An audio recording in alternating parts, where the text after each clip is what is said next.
Hey everybody, welcome to PC Perspective. I'm Ryan Shrout. Today we're going to do a quick preview of a new device we just got in the office. This is the Lenovo ThinkPad Tablet 2. This is one of the first Intel Clover Trail based Atom Z2760 based parts. You can see it's really thin. We'll go over some of the features, some of the design, and some of the accessories that we saw with this. If we go ahead and switch to the overhead here, you'll see this is actually running Windows 8 Pro. It's not Windows RT. It's an Intel x86 based platform, which obviously gives you a lot of additional options that maybe a Windows RT device wouldn't give you. It performs pretty well. Like I said, this is one of the Intel Clover Trail devices, so it's an Atom-based Z2760. It's a dual core, runs at 1.8 gigahertz. It is hyper-threaded, 1 meg of cache, and it does have 2 gigs of 800 megahertz DDR2 memory on it. You see you have access to anything that you would in Windows 8. Obviously, you still have access to the desktop as well. You can see some of the icons we've been running. Now, one of the benefits to this device is that it does run x86 software, which means we can put CPU-Z on here, we can put 3D Mark on here, we can put any of our normal benchmarks and that kind of stuff, and any type of applications that you want to use, you'll be able to use with this device. So far, I've just had it for a little bit here, and it's performing really well. The graphics portion on this is PowerVR based. SGX 545 is the architecture there. That's kind of a DX9 class design, so we were able to run 3D Mark, the new 3D Mark Ice Storm benchmark, but none of the other two on that. You have front-facing, and you have a rear-facing camera. Front is 2 megapixel, back is 8 megapixel. It does do 720p video.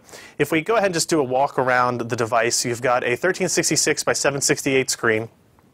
So kind of your standard tablet, not super high res or anything like that. It is an IPS display. It does have pretty good color. I don't know how much of it will show up in our video, but it's pretty good, and the viewing angles are pretty good as well. You've got your Windows button down here.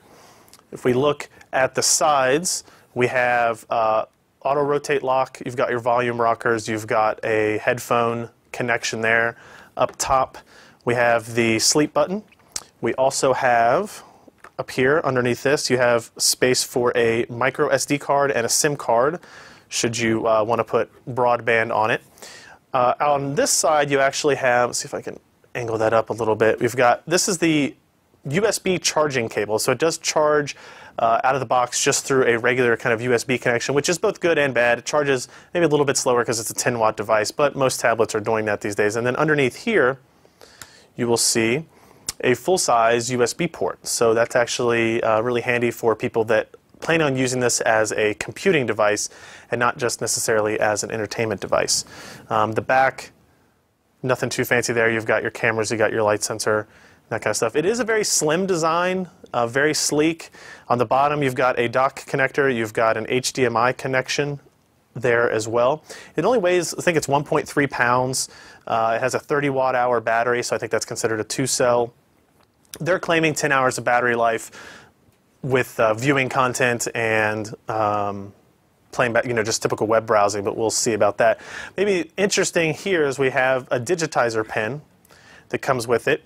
That's, if you're maybe more artistic than I am, maybe you like one of the people that likes to take notes on things, you can use this digitizer pen for anything you normally use. You can see this was my doodling from earlier in the week when we were playing around with stuff, and it works pretty well. This is just some basic Autodesk software. And they have, the Lenovo bundles some software that lets you do a screen capture, take some notes on it, save that, share that through the the Windows Share charm and this kind of stuff on this side.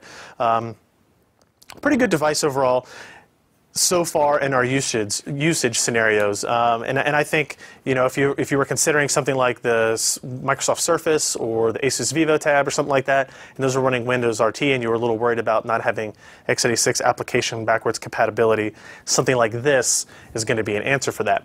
Now, I just go through and walk what you get in the box here. Nothing really dramatic. You get a wall charger, and you get a single USB cable, and then this is the box that had the digitizer pin in it when we received it. Now, there are a lot of other accessories you can buy for this, one of them being a Bluetooth combination keyboard, optical touch mousing surface there. It's not a trackpad, but it's kind of like one of those classic Lenovo nubs, but it's actually an optical device. It is Bluetooth, but it has a stand capability to it. So you can see what you do is if we switch back over here, we'll see how well this works in our camera angle. The device just kind of sits in there like that. Now the angle, it's not an adjustable angle. So if I'll show it up here to this camera, if we look at it's not adjustable angle. So this is fixed, kind of like it's actually the exact same angle as the Microsoft Surface was.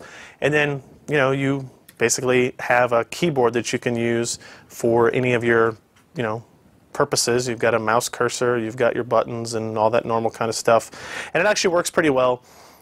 Takes a little bit getting used to. It's a smaller keyboard than normal, but actually, I use Lenovo laptops a lot, and kind of the keyboard experience and using the mousing surface with the buttons was about what you would expect. Battery life on this seems to be pretty good so far, and it is Bluetooth, so that's one of your options. I think this one is, let's double check, $99? No, $119 for that. So a little bit steep maybe.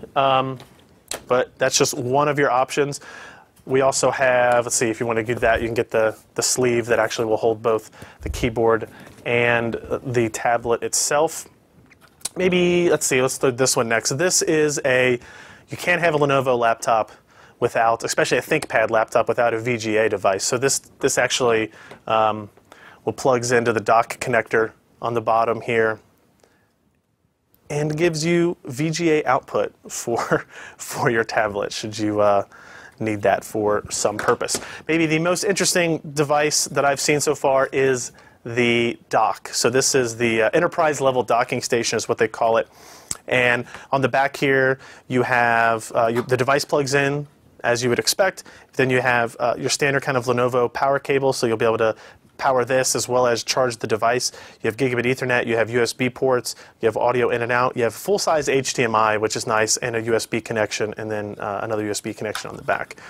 So when this sits in here, it just plugs in like that. And actually, if I reach down here for our cables, I think we can get this functioning and we can capture the video out of it.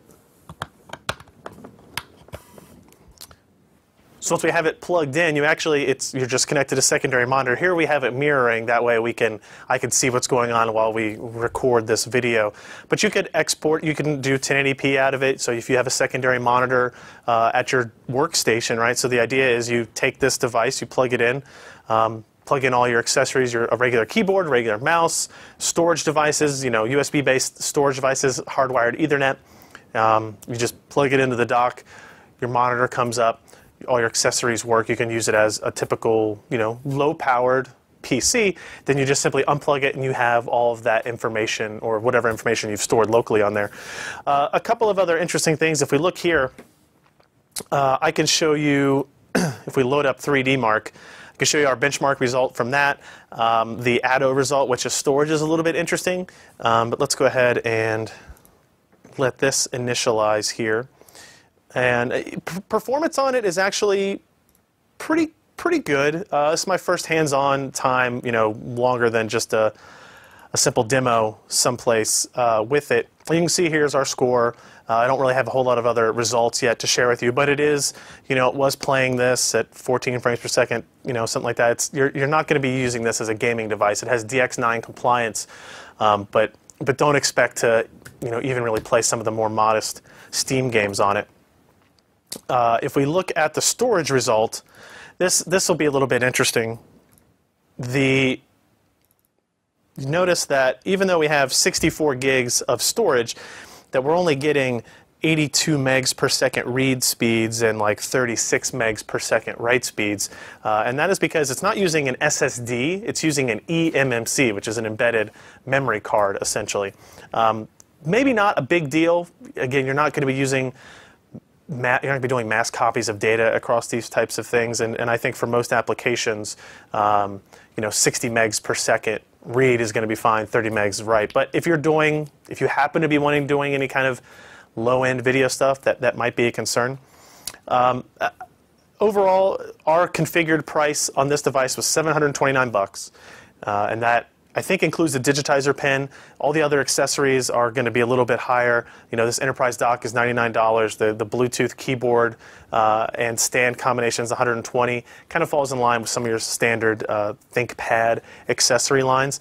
Overall, you know, we're going to do a full review of this at PCPro.com, but I'm pretty excited about what this can become if it lives up to even kind of close to its 10-hour battery life, 1.3 pounds, and the capability to run all of your applications, even if they don't necessarily run as fast as they would on a notebook or even like the new Surface Pro that's using some Ivy Bridge parts.